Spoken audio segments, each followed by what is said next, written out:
Tsp prime news కు స్వాగతం. ముందుగా హెడ్లైన్స్. నాకు మీపై నమ్మకం ఉంది, మీకు మీపై నమ్మకం ఉందా? ప్రధాని మోదీ. మీరు నన్ను రాజ్ నివాస్ లో కంటే రోడ్లపైన ఎక్కువగా చూస్తారు. కొత్తగా నియమితులైన ఢిల్లీ ఎల్జీ వినయ్ సక్సేనా. మాజీ ప్రధానితో సీఎం కేసీఆర్ భేటీ. 2-3 నెలల్లో సంచలన వార్త. అమలాపురం అల్లర్ల వెనుక రాజకీయ కుట్ర. మంత్రి బొత్స. మహానాడుకు పసుపుదలం. భారీ ర్యాలీగా ఒంగోలు బయలుదేరిన టీడీపీ అధినేత నారా చంద్రబాబు నాయుడు. షిండ్లర్ ట్రైనింగ్ సెంటర్ను సందర్శించిన సీఎం జగన్. చిత్తూరు జిల్లాలో భారీ ఎత్తున ఎర్రచంద్రం స్వాధీనం. అంతర్రాష్ట్ర ఎర్రచంద్రం దొంగల ముఠా అరెస్ట్. విజయవాడ మున్సిపల్ కార్పొరేషన్ సిబ్బందిపై దాడి. హైదరాబాద్ ఐఎస్బీ 20వ వార్షికోత్సవం ఘనంగా జరిగింది. అకాడమిక్ డ్రెస్లో వార్షికోత్సవంలో పాల్గొన్న ప్రధాని మోదీ ఐఎస్బీ 20వ వార్షికోత్సవ చిహ్నాన్ని ఆవిష్కరించారు. ఈ సందర్భంగా ఉత్తమ ప్రతిభ కనబరిచిన స్కాలర్లకు ఎక్సలెన్స్ లీడర్షిప్ అవార్డులు ప్రదానం చేశారు. ఐఎస్బీ స్కాలర్ల అభిజిత్, భరద్వాజ్, వైదేహి, విక్రమ్ సింగ్, ఉత్కర్ష్, ప్రదీప్ల మోదీ చేతుల మీదుగా గోల్డ్ మెడల్స్ అందుకున్నారు. రాఘవ్ చోప్రాకు హైదరాబాద్ క్యాంపస్ చైర్పర్సన్ అవార్డును మోదీ అందించారు. ఐఎస్బీ వార్షికోత్సవ కార్యక్రమంలో కేంద్ర మంత్రి కిషన్ రెడ్డి, గవర్నర్ తమిళసై, రాష్ట్ర మంత్రి తలసాని శ్రీనివాస్ యాదవ్ తదితరులు పాల్గొన్నారు. इनका सामर्थ्य बहुत ज्यादा है, इनमें आगे बढ़ने का कमिटमेंट बहुत ज्यादा है. इसलिए आज जब देश आर्थिक विकास के नए अध्याय को लिख रहा है तो हमें एक और बात याद रखनी होगी. हमें छोटे व्यापारियों, स्मॉल बिजनेस का भी उतना ही ध्यान रखना होगा. हमें उन्हें ज्यादा बड़े प्लेटफॉर्म देने होंगे, ग्रो करने के लिए ज्यादा बेहतर मौके देने होंगे. हमें उन्हें देश विदेश में नए नए बाजारों से जोड़ने में मदद करनी होगी. మే 26న కొత్తగా నియమితులైన ఢిల్లీ లెఫ్టినెంట్ గవర్నర్ వినయ్ సక్సేనా మాట్లాడుతూ ఢిల్లీలో అత్యంత ప్రబలంగా ఉన్న కాలుష్య సమస్యలు పరిష్కరించడానికి తాను ప్రయత్నిస్తానని చెప్పారు. నేను లోకల్ గార్డియన్గా పనిచేస్తాను. మీరు నన్ను రాజ్ నివాసం కంటే రోడ్లపైనే ఎక్కువ చూస్తారు. ఢిల్లీలో కాలుష్యం ప్రధాన సమస్య. కేంద్రం, ఢిల్లీ ప్రభుత్వం మరియు స్థానిక పౌరులతో కలిసి ఈ సమస్యను పరిష్కరించడానికి ప్రయత్నిస్తుంది. అసంఘటిత రంగంలో పనిచేసే వారికి శిక్షణ ఇస్తారని వినయ్ సక్సేనా చెప్పారు. జాతీయ రహదారి 22వ లెఫ్టినెంట్ గవర్నర్ సక్సేనా ప్రమాణ స్వీకారం చేశారు. ఢిల్లీ హైకోర్టు ప్రధాన న్యాయమూర్తి విపిన్ సంఘీరాజ్ నివాసంలో వినయ్ సక్సేనా ప్రమాణ స్వీకారం చేయించారు. एक बहुत बड़ा तबका दिल्ली का जो है वो మధ్యప్రదేశ్ ముఖ్యమంత్రి శివరాజ్ సింగ్ చౌహాన్ మే 26న దేశ భవిష్యత్తు పిల్లలతో కనెక్ట్ అవ్వడానికి అంగన్వాడీలను దత్తత తీసుకోండి ప్రచారంలో చేరాలని రాష్ట్ర ప్రజలను కోరారు. ఈ అంశంపై చౌహాన్ మాట్లాడుతూ, మేము రాష్ట్రంలో అంగన్వాడీలను దత్తత తీసుకోండి అని ప్రచారాన్ని ప్రారంభించాం. అంగన్వాడీలతో సమాజాన్ని అనుసంధానం చేసే ప్రయత్నం ఇది. పిల్లలతో కనెక్ట్ అవ్వడానికి మరియు మన దేశ భవిష్యత్తులో కనెక్ట్ అవ్వడానికి ఈ ప్రచారంలో చేరాలని నేను ప్రజలను ఉద్వేగపరితమైన విజ్ఞప్తి చేస్తున్నానని తెలిపారు. और इसी को ध्यान में रखते हुए आंगनबाड़ी को समाज से जोड़ने के लिए आंगनबाड़ियों में संपूर्ण संसाधनों की व्यवस्था के लिए मैं भोपाल में हाथ ठेला लेकर निकला था. बच्चों के लिए खिलौने और अन्य सामग्री एकत्रित करने के लिए मैं ये बताते हुए भाव विभोर हूं. लोगों ने दोनों हाथ खोल कर दिया. मैं तो हाथ ठेला लेकर निकला था, लेकिन खिलौनों से ट्रक भर गए. జాతీయ స్థాయిలో పలు రాజకీయ కార్యక్రమాల్లో పాల్గొంటున్న తెలంగాణ ముఖ్యమంత్రి టీఆర్ఎస్ అధ్యక్షుడు కేసీఆర్ గురువారం కర్ణాటకలో పర్యటించారు. మాజీ ప్రధాని దేవగౌడ, ఆయన కుమారుడు ఆ రాష్ట్ర మాజీ సీఎం కుమారస్వామితో భేటీ అయ్యారు. అనంతరం కేసీఆర్ మీడియాతో మాట్లాడుతూ, దేశంలో మార్పు తథ్యమని, కొన్ని నెలల్లో దేశంలో భారీ మార్పులు జరుగుతున్నాయన్నారు. 2-3 నెలల్లో సంచలన వార్త చెప్తానన్నారు. దేశంలో బడుగు బలహీన వర్గాలు సంతోషంగా లేవన్నారు. భారత్లో పుష్కలమైన మానవ వనరులు ఉన్నాయని తెలిపారు. बदलाव नहीं आया. हमारे से बुरा रहने वाला, हमारे से कम जीडीपी रहने वाला चाइना आज $16 ट्रिलियन इकोनॉमी बन गया है, जबकि आज देश में हमको $5 ट्रिलियन का सपना दिखाया जा रहा है, जो कुछ भी नहीं है. एक चीज में अपमान है देश का. अगर किया जाए मन से तो हम अमेरिका से भी बड़ा इकोनॉमी बन सकते हैं. सबसे बड़ा ह्यूमन कैपिटल इंडिया में है, सबसे बड़ा युवा शक्ति हमारे देश में है, नेचर भी है, अच्छा क्लासिकल प्रकृति ट्रॉपिकल वेदर कंडीशन भी है, नदियों में हजारों टीएमसी पानी की उपलब्धि है, सोलर रेडिएशन भी अच्छा है। इन सब चीज के बावजूद when we are celebrating the Amrut Mahotsav of 75 years of independence, we suffer for power, we suffer for drinking water, the country suffers for irrigation water. What the hell it is? सरकार कांग्रेस का बनेगा, कांग्रेस के बिना बनेगा, BJP का बनेगा, किसका बनेगा ये बात नहीं है। एक उज्जवल हिंदुस्तान बनेगा, इतना मैं कह सकता हूँ। उज्जवल हिंदुस्तान बनने का सारा प्रयास करना चाहिए। आप जर्नलिस्ट भाइयों से भी मेरा प्रार्थना है, आपको भी इसमें योगदान करना पड़ेगा। सुनिए सुनिए सुनिए सुनिए सुनिए ना। ఏపీలో రహదారులన్నీ ఒంగోలు మహానాడు వైపే వెళ్తున్నాయి. విజయవాడ ఒంగోలు జాతీయ రహదారి పసుమయంగా మారింది.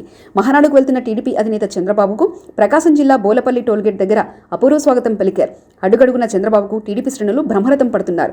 ప్రజలు బ్రహ్మరథం పట్టడంతో చంద్రబాబు ర్యాలీ ఆలస్యమవుతుంది. మరోవైపు మహానాడు ఏర్పాట్లు తుదిదశకు చేరుకున్నాయి. 27-28 తేదీల్లో ఒంగోలు వేదికగా మహానాడు జరగనుండగా నగర సమీపంలోని మండవవారిపాలెం పొలాల్లో ప్రాంగణం ఏర్పాటు చేసిన విషయం తెలిసిందే. పార్టీ వ్యవస్థాపకులు మాజీ ముఖ్యమంత్రి ఎన్టీ రామారావు శత జయంతి కూడా కావడంతో మహానాడును ప్రతిష్టాత్మకంగా నిర్వహించాలని తెలుగుదేశం పార్టీ నిర్ణయించింది.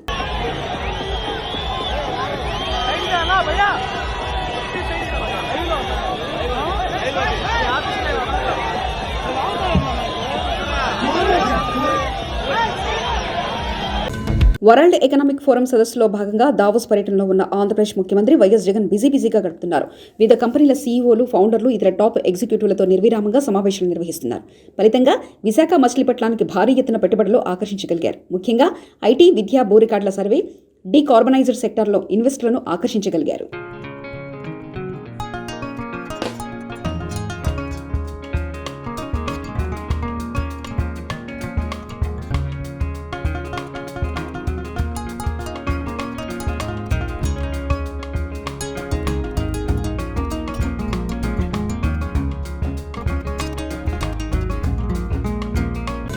శ్రీకాకుళం సామాజిక న్యాయ భైరలో నేటి నుంచి ప్రజల్లోకి బస్సు యాత్ర.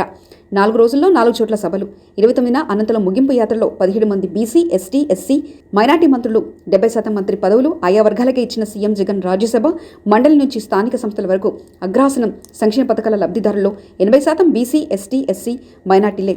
అమ్మ ఒడి, పూర్తి రియంబర్మెంట్స్ లాంటి పథకాల ద్వారా విద్యావంతులుగా తీర్చిదిద్దడం, సంక్షేమ పథకాల ద్వారా ఆర్థిక స్వావలంబన కల్పించడం, రాజ్యాధికారంలో భాగస్వాములను చేయడం ద్వారా ఎస్సీ, ఎస్టీ, బీసీ, మైనార్టీలు రాజకీయ, సామాజిక సాధికారత సాధించేలా సీఎం వైఎస్ జగన్మోహన్ రెడ్డి 3 ఏళ్లుగా దృఢ సంకల్పంతో అడుగులు వేస్తున్నారు.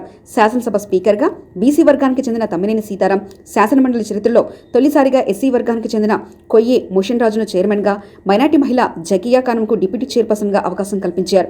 గత 3 ఏళ్లలో రాష్ట్రం నుంచి 8 రాజ్యసభ స్థానాలు ఖాళీ కాగా 4 సీట్లను బీసీలకే ఇచ్చి సామాజిక న్యాయంపై చిత్తశుద్ధిని చాటుకున్నారు. చిత్తూరు జిల్లాలో ఎర్రచందనం అక్రమ రవాణాపై చిత్తూరు జిల్లా ఎస్పీ శ్రీ రిషాంత్ రెడ్డి ఐపీఎస్ గారి ఆదేశాల మేరకు additional SP operation Shri KV Srinivasarao వారి స్వీయ పర్యవేక్షణలో చిత్తూరు డీఎస్పీ శ్రీ ఎన్ సుధాకర్ రెడ్డి గారికి రాబడిన రహస్య సమాచారం మేరకు Chittoor rural east circle inspector Shri K Balaiah మరియు Chittoor taluka sub inspector V Ramakrishna మరియు సిబ్బందితో కలిసి నిన్నటి దినం సాయంత్రం 4 గంటలకు చిత్తూరు వేలూరు రోడ్లోని మాపాక్షి మలుపు వద్ద వాహనంలో తనిఖీ చేయుచుండగా చిత్తూరు వైపు నుంచి వేలూరు వైపు వస్తున్న అంబులెన్స్ వాహనంలో ఎర్రచందనం అక్రమ రవాణా గుర్తించి అందులో ఉన్న 8 మంది ఎర్రచందనం కూలీలను, ఇతర మేస్త్రులను మరియు ఒక డ్రైవర్ని అదుపులోకి తీసుకోగా మిగిలిన 4 వ్యక్తులు తప్పించుకొని పారిపోయారు. దీంట్లో ఒక 2 వెహికల్స్లో అక్రమంగా తరలిస్తున్న ఎర్రచందనాన్ని మనం సుమారు 72 దుంగల దాకా సీజ్ చేయడం జరిగింది. బహిరంగ మార్కెట్లో దీని విలువ వచ్చేసి సుమారుగా ₹1 కోటి వరకు ఉంటుంది. దీంట్లో మనం చూస్తే ఇవి కొద్దిగా లేటెస్ట్ కొత్తగా స్టార్ట్ చేసిన ఎమ్మోలాగా ఉంది. ఒక కేసులో వచ్చేసి మన తాలూకా పిఎస్లో నేను రిజిస్టర్ అయిన కేసులో ఒక అంబులెన్స్లో వీళ్ళు రెడ్ శాండల్స్ని పెట్టుకొని తరలిస్తున్నట్టుగా మనకి సమాచారం రావడంతో భద్రాద్రి కొత్తగూడెం జిల్లా లక్ష్మీదేవిపల్లి మండలం హమాల్ని కాలనీలో గ్రామంలో ఎన్నో సంవత్సరాల క్రితం వెలిసిన అభయ ఆంజనేయ స్వామి దేవాలయంలో ఈ రోజున ఆంజనేయ స్వామి జయంతి సందర్భంగా గ్రామంలోని ఆంజనేయ స్వామికి అంగరంగ వైభవంగా దేవాలయాన్ని అలంకరించి మేళ తాళాల నడుమ ఎంతో భక్తి శ్రద్ధలతో అభయ ఆంజనేయ స్వామి వారికి పంచామృతాలతో, స్వామివారికి ప్రీతికరమైన తమలపాకులతో ఎంతో భక్తి శ్రద్ధలతో అభిషేకంతో పాటు ధూప దీప నైవేద్యాలతో స్వామివారికి ఆరగించి ఎంతో భక్తి శ్రద్ధలతో స్వామివారిని మదినా స్మరిస్తూ పూజలు నిర్వహించడం జరిగింది. అనంతరం స్వామివారి సన్నిధిలో తీర్థప్రసాదాలతో అన్న సంతర్పణ చేయడం జరిగింది.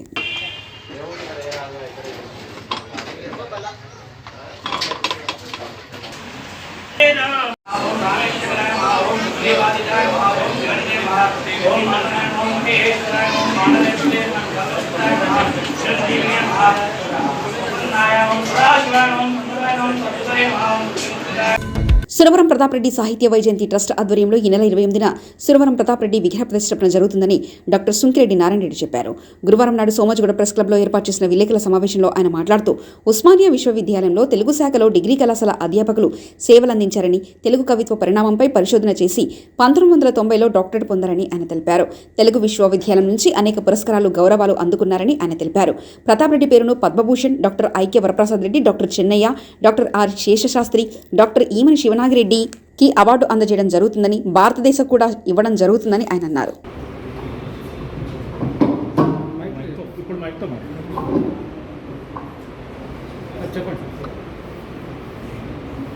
నా పేరు డాక్టర్ ఎల్లూరు శివారెడ్డి, పరిషత్ సారస్వత పరిషత్ అధ్యక్షులుగా ఉన్నాను. ప్రతాప్ రెడ్డి గారి కుటుంబ సభ్యులు, అభిమానులంతా కలిసి నన్ను ట్రస్ట్ చైర్మన్గా ఎన్నుకున్నారు. సురవరం ప్రతాప్ రెడ్డి గారి ట్రస్ట్ కేవలం ప్రతాప్ రెడ్డి గారి ప్రచారం కోసం ఏర్పడింది కాదు. తెలుగువారికి ముఖ్యమైనటువంటి సురవరం ప్రతాప్ రెడ్డి గారి కాంస్య విగ్రహానికి పూలతో నివాళి అర్పించడం అనేది ప్రధాన కార్యక్రమం. అక్కడి నుంచి ప్రారంభమవుతుంది. జయంతి ఉత్సవాల వేడుకలు అనేవి ఉదయం 8-9 గంటల ప్రాంతం నుంచే ప్రారంభమవుతాయి.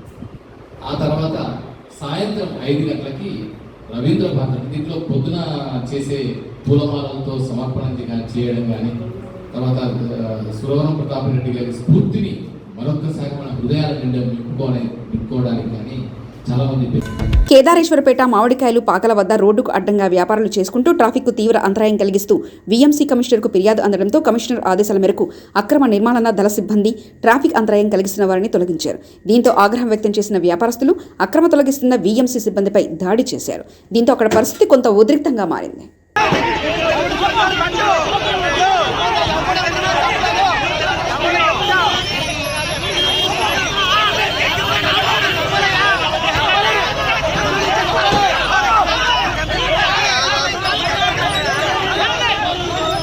మెదక్ జిల్లా రామన్పేట మున్సిపాలిటీ పరిధిలోని ఎస్సీ కాలనీకి చెందిన చేప్యాల మనెమ్మ జానయ్య దంపతుల కుమార్తె లహరి మమత వివాహానికి రామన్పేటకు చెందిన సంఘ సేవకుడు ఎర్రం ఆంజనేయులు పుస్తేమట్టలు అందజేసి అండగా నిలిచారు. రామన్పేట మున్సిపాలిటీ పరిధిలోని ఎస్సీ కాలనీకి చెందిన నిరుపేద కుటుంబం చేప్యాల మనెమ్మ జానయ్య దంపతుల కూతురు లహరి వివాహం విషయం తెలుసుకున్న ఎర్రం ఆంజనేయులు పుస్తేమట్టలు అందజేశారు. మండల వ్యాప్తంగా ఇప్పటివరకు 93 మంది నిరుపేద ఆడపిల్లల పెళ్లిలకు పుస్తేమట్టలు బహిష్కరించినట్లు ఎర్రం ఆంజనేయులు తెలిపారు. ఇప్పటి వరకు మొన్న కూడా బేసికల్గా ఏం జరిగింది 92, ఇదో 93 పుస్తకమటలు జరిగింది. ఏదో సేవ వాళ్ళు మనల్ని అడుగుతారు. మనకు దేవుని కృపతోని, మన తల్లిదండ్రి కృపతోని ఏదో కష్టపడి మనం పైకి వచ్చినాం. అందుకోసము వీళ్ళకు ఏంటంటే మన సేవ ఏంది చేయాలి పబ్లిక్లా అనే కార్యక్రమంతో మనము ఇవాళ పుస్తమెట్టలు కానీ, అన్నదానాలు కానీ, గుళ్ళకు దానాలు కానీ, ఏ కార్యక్రమైనా సేవ ముందుండి చేస్తున్నాం. అది కూడా మన తల్లిదండ్రులు చేసుకున్న క్లబ్ ఆహ్వానం మేరకు చేసినటువంటి ముద్రా సంఘము పెద్దలు గౌరవనీయులు మన అంజన్న గారు ఈ యొక్క పుస్తకమట్టలు నిరుపేద వధువులకు పుస్తకమట్టలు అందజేయడం చాలా సంతోషకరం. ఈ పుస్తకమట్టలు అందజేయడంలో 93వ గోపాలపురం నియోజకవర్గం ద్వారకా తిరుమల మండలం బుట్టాయిగూడెం గ్రామంలో గడప గడపకు మన ప్రభుత్వం స్వాగతం పలికిన ప్రజాప్రతినిధులు ప్రతి ఇంటింటికి వెళ్లి ప్రజా సమస్యలు అడిగి తెలుసుకుని వాటికి పరిష్కార మార్గాలు తెలియజేస్తూ జగనన్న చేపడుతున్న సంక్షేమ అభివృద్ధి కార్యక్రమాలను ప్రజలకు వివరించారు.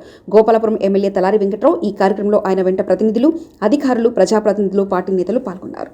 గడప గడపకు మన ప్రభుత్వం అనే కార్యక్రమం ద్వారా నేను ఇవాళ ఈ మండలంలో మొదలు పెట్టడం జరిగింది. మన నియోజకవర్గంలో దేవరపల్లి, గోపాలపురం, నల్లజర్ల మండలాల్ని ఇప్పటికే సుమారుగా 12 రోజులు కార్యక్రమంగా ఇప్పటికే తిరగడం జరిగింది. ఇవాళ ఈ కార్యక్రమం ఈ మండలం మొదలుపెట్టడం ఎందుకంటే గౌరవ ముఖ్యమంత్రి జగన్మోహన్ గారు పాదయాత్రలు ఇచ్చిన వాగ్దానాలు ఎలా జరుగుతున్నాయి అంటే నెరవేర్చారా, లేకపోతే బటన్ నొక్కితే ఎవరి అకౌంట్కి వస్తున్నాయా అది చూడడం వరకు 3 సంవత్సరాల పరిపాలనని ప్రజలకు ఏ విధంగా తెలుసుకునే వరకు ఇవాళ ప్రతి గడప గడపకు వెళ్ళి వాళ్ళ సమస్య తెలుసుకోవడం జరిగింది. నిజామాబాద్ జిల్లా మోపాల్ మండలం బైరాపూర్ గ్రామ శివార్లో నిర్మిస్తున్న గట్కోల్ పంపు వద్ద ధర్నా చేస్తున్న 30 గ్రామాల ప్రజలు కాళేశ్వరం ప్రాజెక్టు 21 ప్యాకేజీలో భాగంగా బైరాపూర్ గ్రామ శివార్లో నిర్మిస్తున్న గట్కోల్ పంప్ హౌస్ పనులను అడ్డుకుంటారని వచ్చిన గ్రామస్తులను పోలీసులు అడ్డుకున్నారు. రాత్రి అక్రమంగా అరెస్ట్ చేసిన ముంపు గ్రామాల పరిరక్షణ కమిటీ సభ్యులను వెంటనే విడుదల చేయాలని డిమాండ్ చేస్తున్నారు. సో దీని మీద అనేక సందర్భాల్లో మంచి రైతులతోటి బైరాపూర్ రైతులతోటి అట్లాగే మన గ్రామస్తులతోటి ఎన్నో మీటింగ్స్ పెట్టడం జరిగింది. సో వారందరూ కూడా ఇక్కడ ఉన్నటువంటి ఏదైతే వర్క్స్ జరుగుతున్నాయో ఇవన్నీ కూడా on going and existing works మాత్రమే. ఇవి వాళ్ళు అనుకున్నట్టుగా ఈ 3.5 TSకి సంబంధించిన వర్క్స్ కావు. ఎందుకంటే ఇక్కడ ఉన్నటువంటి ఈ వర్క్ జగనన్న గృహ నిర్మాణాలను వేగవంతం చేయాలని అన్నమయ్య జిల్లా కలెక్టర్ గిరీశం అధికారులను ఆదేశించారు. బుధవారం కలిగిరి మేజర్ పంచాయతీ కొత్తపల్లి దగ్గర ఉన్న జగనన్న కాలనీ నిర్మాణాలను పరిశీలించారు. అక్కడ మొత్తం గృహాలు ఎన్ని ఉన్నాయి, ఎన్ని పునాదులు పూర్తి అయ్యాయని అధికారులను ప్రశ్నించారు. ఇక్కడ 100 గృహాలు మంజూరయ్యాయని, వాటిలో 40% పునాదులు పూర్తి అయ్యాయని వారు తెలిపారు. ఇండియన్ స్కూల్ ఆఫ్ బిజినెస్ వార్షికోత్సవంలో పాల్గొనేందుకు గురువారం హైదరాబాద్ వచ్చిన ప్రధాని నరేంద్ర మోదీకి హైదరాబాద్ నగర యువత 17 ప్రశ్నలు సంధించారు. ప్రధానికి స్వాగతం పలుకుతూ ఒకవైపు బీజేపీ కార్యకర్తలు పెద్ద ఎత్తున ఫ్లెక్సీలు ఏర్పాటు చేయగా, మరోవైపు యువత 17 ప్రశ్నలతో కూడిన బ్యానర్లు ఏర్పాటు చేశారు. తెలంగాణపై కేంద్ర ప్రభుత్వం అనుసరిస్తున్న వివక్షకు వ్యతిరేకంగా ప్రధాని మోదీని ప్రశ్నిస్తూ నగర యువత బ్యానర్లు ఏర్పాటు చేయడం సంచలనంగా మారింది. తెలంగాణకు ఒక్క మెడికల్ కాలేజీ ఎందుకు మంజూరు చేయలేదు, విభజన చట్టం ప్రకారం ఇస్తామన్న కోచ్ ఫ్యాక్టరీ ఏమైంది అంటూ మొత్తం 17 ప్రశ్నలతో 17 చోట్ల బ్యానర్లు కట్టారు. అయితే ఈ బ్యానర్లు ఎవరు కట్టారనే విషయానికి వస్తే అధికార టీఆర్ఎస్ పార్టీ పని అని బీజేపీ నేతలు అంటున్నారు. నాకు మీపై నమ్మకం ఉంది, మీకు మీపై నమ్మకం ఉందా? ప్రధాని మోదీ. మీరు నన్ను రాజ్ నివాస్లో కంటే రోడ్లపైన ఎక్కువగా చూస్తారు. కొత్తగా నియమితులైన ఢిల్లీ ఎల్జీ వినయ్ సక్సేనా. మాజీ ప్రధానితో సీఎం కేసీఆర్ భేటీ 2-3 నెలల్లో సంచలన వార్త. అమలాపురం అల్లర్ల వెనుక రాజకీయ కుట్ర, మంత్రి బొత్స. మహానాడుకు పసుపుదలం, భారీ ర్యాలీగా ఒంగోలు బయలుదేరిన టీడీపీ అధినేత నారా చంద్రబాబు నాయుడు. షిండ్లర్ ట్రైనింగ్ సెంటర్ను సందర్శించిన సీఎం జగన్. చిత్తూరు జిల్లాలో భారీ ఎత్తున ఎర్రచంద్రం స్వాధీనం, అంతర్రాష్ట్ర ఎర్రచంద్రం దొంగల ముఠా అరెస్ట్. విజయవాడ మున్సిపల్ కార్పొరేషన్ సిబ్బందిపై దాడి. ఇవి బులెటిన్ విశేషాలు. చూస్తూనే ఉండండి BSV బ్రైన్ న్యూస్.